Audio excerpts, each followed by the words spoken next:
Hello વિદ્યાર્થી મિત્રો, સ્વાગત છે તમારું મારી યુટ્યુબ ચેનલ અરમાન એજ્યુકેશનમાં. હું છું અરમાન સર. આજે આપણે ધોરણ 5 પ્રથમ સત્ર વિષય ગણિત ગાલા સ્વાધ્યાય પોથીનું ચેપ્ટર નંબર 3 એટલે કે ત્રીજા પ્રકરણનું આજે આપણે સોલ્યુશન જોશું. ત્રીજા પ્રકરણનું નામ છે કેટલા ચોરસ. બરાબર, તો આ યાદ રાખવાનો ટોપિક તમે એકવાર આખો વાંચી જાજો, જેથી કરીને તમને આને લગતી આ પ્રકરણને લગતી બધી માહિતી એકવાર સમજાઈ જશે. ચાલો, ત્યારબાદ નીચે આપેલ આકારોની પરિમિતિ શોધો. અહીં તમને આકારો આપેલા છે, બરોબર, તેની પરિમિતિ શોધવાની છે. પરિમિતિ એટલે કે તેની બહારનો ભાગ. બરોબર, ચાલો આપણે જોઈ લઈએ. બહારના ભાગ પહેલાં આપણે કાઉન્ટ કરશું. 1 2 3 4 5 6 7 8 9 10 11 12 13 અને 14. તો તેની પરિમિતિ એટલે કે બહારની ભાગ જે છે એનો સરવાળો થાય. બરોબર, એટલે કે હદની લંબાઈનો સરવાળો એ થાય આપણી પરિમિતિ. જો ક્ષેત્રફળ કે તો તમારે અંદરના ખાના ગણીને જ લખવાનું રહે, પણ આપણે પરિમિતિ કરી હતી, જે આપણે બહારનો ભાગ ગણેલો છે તે થયો 14 એટલે કે 14 સેમી. બરોબર, ચાલો ત્યારબાદ બીજું જોઈએ. એની પણ આપણે પરિમિતિ કીધી છે, તો તમે બહારનો ભાગ ગણશો, બરોબર, એટલે તમને જવાબ મળશે 20 સેમી. ત્યારબાદ આપણે પાછળના પેજ ઉપર આવીએ.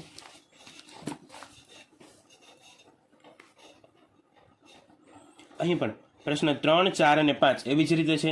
તમે બહારનો ભાગ ગણશો, બરોબર, એટલે તમને જવાબ મળી જશે. બરોબર, કે 1 2 3 4 5 6 7 અને 8. બરોબર, તો 8 સેમી. આવી રીતે બધાને તમારે બહારનો ભાગ ગણી અને તમે જવાબ લખી શકો છો.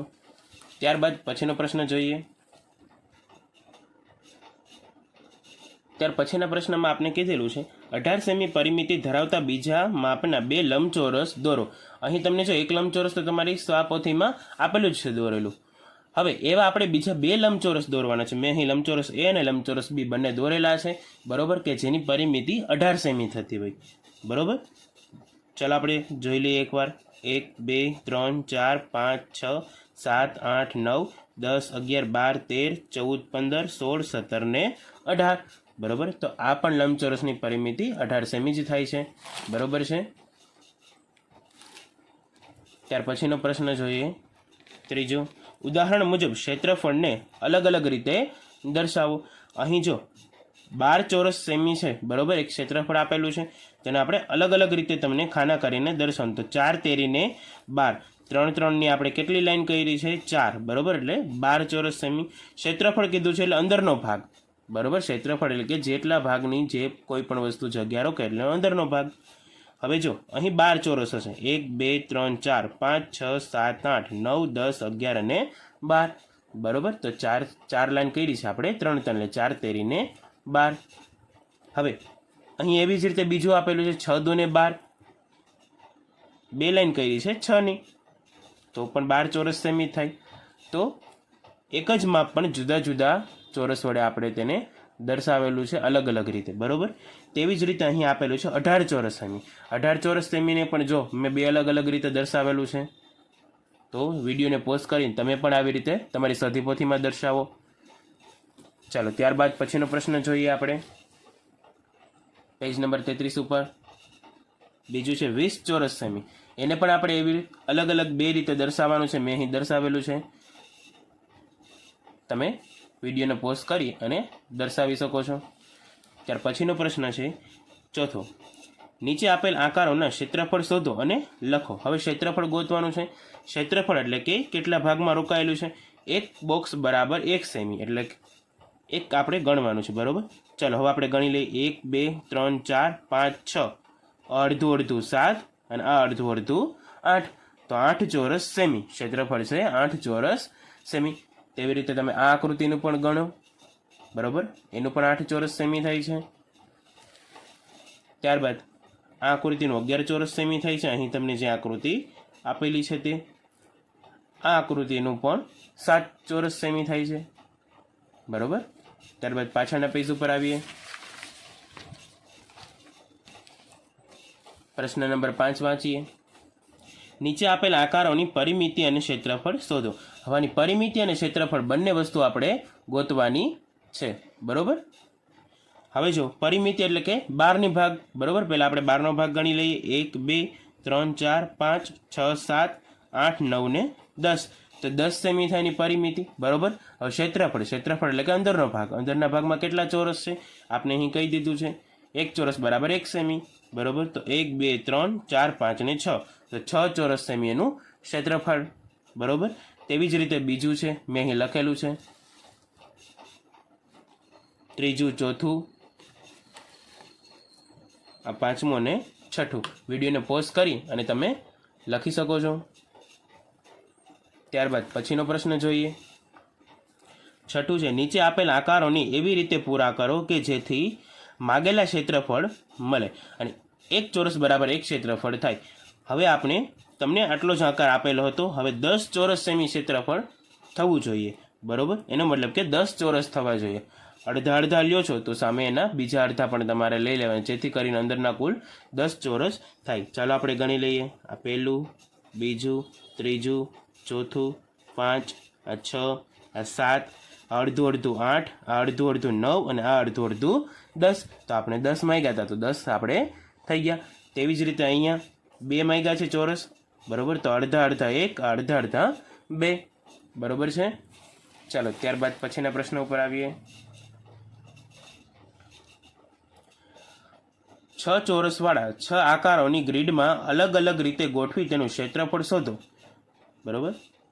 6 ચોરસથી આપણે અલગ અલગ આકારોથી એનું ક્ષેત્રફળ ગોતવાનું હતું. અહીં આકાર A, B, C, D, E અને F, બરોબર. 6 આકાર થઈ ગયા છે અને એનું ક્ષેત્રફળ પણ 6 ચોરસ સેમી છે.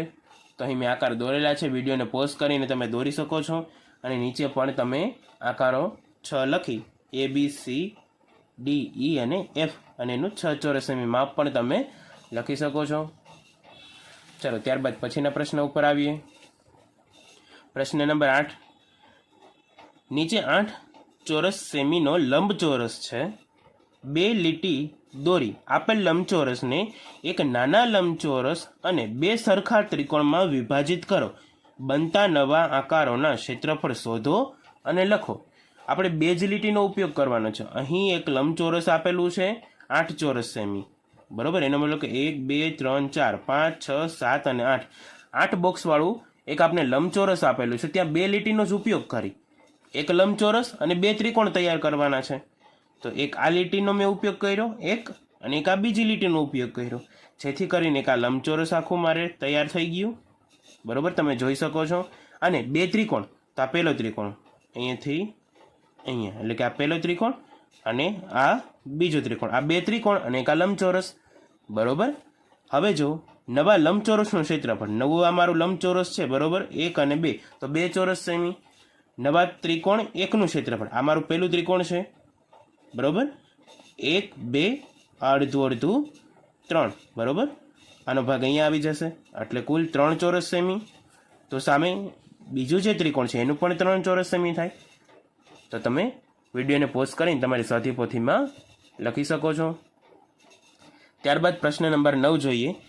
નીચેનામાંથી કોની પરિમિતિ વધારે છે તેની નીચેના બોક્સમાં ટીક કરવાનું છે. તો સીધું જ ખબર પડી જાય કે જે ટેબલ આપેલું છે તેને પુસ્તક કરતાં તેની પરિમિતિ વધારે છે, કારણ કે તેનો આકાર મોટો છે. તો અહીં આપણે ટીક કરશું. ત્યારબાદ પાછળના પેજ ઉપર આવીએ. પ્રશ્ન નંબર 10 જોઈએ. નીચેના આકારોમાં છાંયાંકિત ભાગનું ક્ષેત્રફળ શોધો અને લખો. ક્ષેત્રફળ આપણે કીધું 1 બોક્સ બરાબર 1 સેમી. હવે જો છાંયાંકિત ભાગ જેટલા કરેલા છે એનું આપણે ક્ષેત્રફળ ગોતવાનું છે. તો તમે અંદાજો લગાવી શકો છો કે અહીંયા 4 ચોરસ જ હશે, બરોબર. 1 2 3 ને 4, તો 4 ચોરસ સેમી. અહીં જેટલું અડધું છે એટલું જ પાછું અહીં હશે, તો આને તમે ગણી લેશો, બરોબર, તો પણ તમને જવાબ મળી જશે. 1 2 3 અડધું અડધું 4 અને અડધું એટલે કે 4.5 સેમી, બરોબર, એટલે કે 4.5 ચોરસ સેમી. ત્યારબાદ પછીનો પ્રશ્ન જોઈએ. નીચે આપેલા આકારોનું ક્ષેત્રફળ શોધો અને લખો. અહીં તમને જો આકાર અ બ ક ડ અને ઈ આટલા તમને આકારો આપેલા છે. તો આનું ક્ષેત્રફળ એટલે કે અંદર કેટલા બોક્સ છે એ ગણી આપણે અહીં લખવાનું છે. મેં લખેલા છે, તમે વિડીયોને પોઝ કરીને તમે પણ લખી શકો છો, બરોબર. ચાલો ત્યારબાદ હવે પ્રવૃત્તિમાં પેજ નંબર 37 ઉપર આપણે આવીએ. ચાલો ગૃહ કાર્ય કરીએ. નીચેના આકારોની પરિમિતિ શોધો. અહીં માપ આપને આપેલા છે, બરોબર, પરિમિતિ ગોતવાની છે. અહીં 4 સેમી હોય તો આ પણ 4 સેમી જ હોય, આ 2 સેમી હોય તો આ પણ 2 સેમી હોય, એટલે 4 ને 4 8, 8 ને 2 10 અને 10 ને 2 12, તો આની પરિમિતિ કેટલી થાય? 12 ચોરસ સેમી. તેવી જ રીતે મેં બધાની ગણતરી કરી અને પરિમિતિ લખેલી છે. તમે પણ સાથે ગણતરી કરો. આ ગૃહ કાર્ય છે, તમારે જ કરવાનું હોય, બરોબર છે. મેં એક સમજાવેલું છે, એવી જ રીતે તમે બધાની ગણતરી કરી અને તમારી સ્વાધ્યાયપોથીમાં વિડીયોને પોઝ કરી મેં અહીં જવાબ આપેલા છે. માત્ર ને માત્ર તમારે ગણતરી જ કરવાની છે. વિડીયોને પોઝ કરી તમે તમારી સ્વાધ્યાયપોથીમાં લખી શકો છો, બરોબર. ત્યારબાદ પાછળના પેજ ઉપર આવીએ.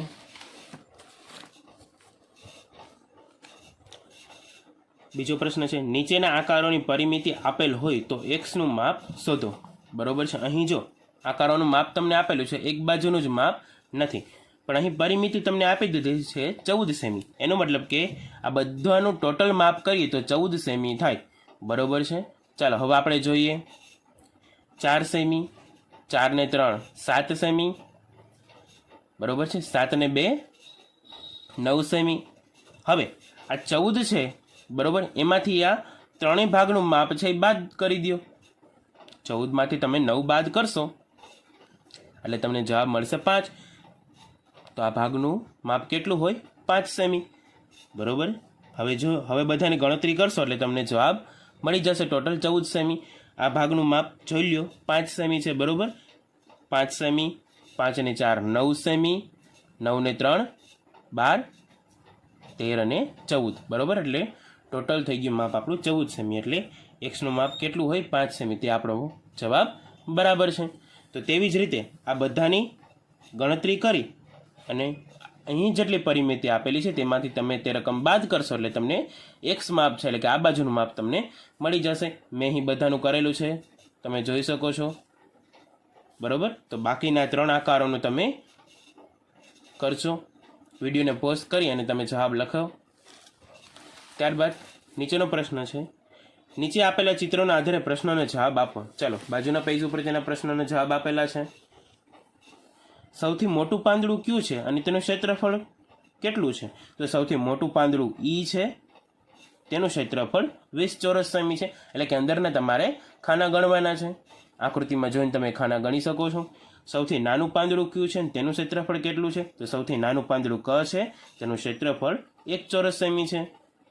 ત્રીજો પ્રશ્ન છે, પાંદડા અનું ક્ષેત્રફળ કેટલું થાય? તો પાંદડા અનું ક્ષેત્રફળ 5 ચોરસ સેમી થાય, બરોબર. ત્યારબાદ પાંચમો પ્રશ્ન, કયા બે પાંદડાઓનું ક્ષેત્રફળ લગભગ એક જ સરખું છે અને કેટલું? તો પાંદડા ડ અને ફ નું ક્ષેત્રફળ સરખું છે, લગભગ 10 ચોરસ સેમી જેટલું. ત્યારબાદ પછીનો પ્રશ્ન ચોથો, નીચે આપેલી વસ્તુઓનું ક્ષેત્રફળ શોધો અને લખો. અહીં તમને જો એક 10 રૂપિયાની નોટનું ચિત્ર આપેલું છે, નીચે 20 રૂપિયાની નોટનું ચિત્ર આપેલું છે, બરોબર. અને ત્યારબાદ બીજી પણ 2 આકૃતિ આપેલી છે. તો અહીં આ આકૃતિમાં કેટલા ચોરસનો ઉપયોગ થયો છે આકૃતિ રાખવા માટે, બરોબર. તો અહીં ચોરસ ગણી અને તમારે અહીં લખવાનું છે. તો મેં અહીં જવાબ લખેલા છે. વિડીયોને પોઝ કરી તમે તમારી સ્વાધ્યાયપોથીમાં જવાબ લખી શકો છો, બરોબર. મેં અહીં બધા જવાબ લખેલા છે. તમે તમારી સ્વાધ્યાયપોથીમાં જવાબ લખી શકો છો. વિડીયોને લાઇક કરજો, ચેનલને સબસ્ક્રાઈબ કરજો અને તમારા મિત્રો સાથે વિડીયોને જરૂરથી શેર કરજો. ધન્યવાદ.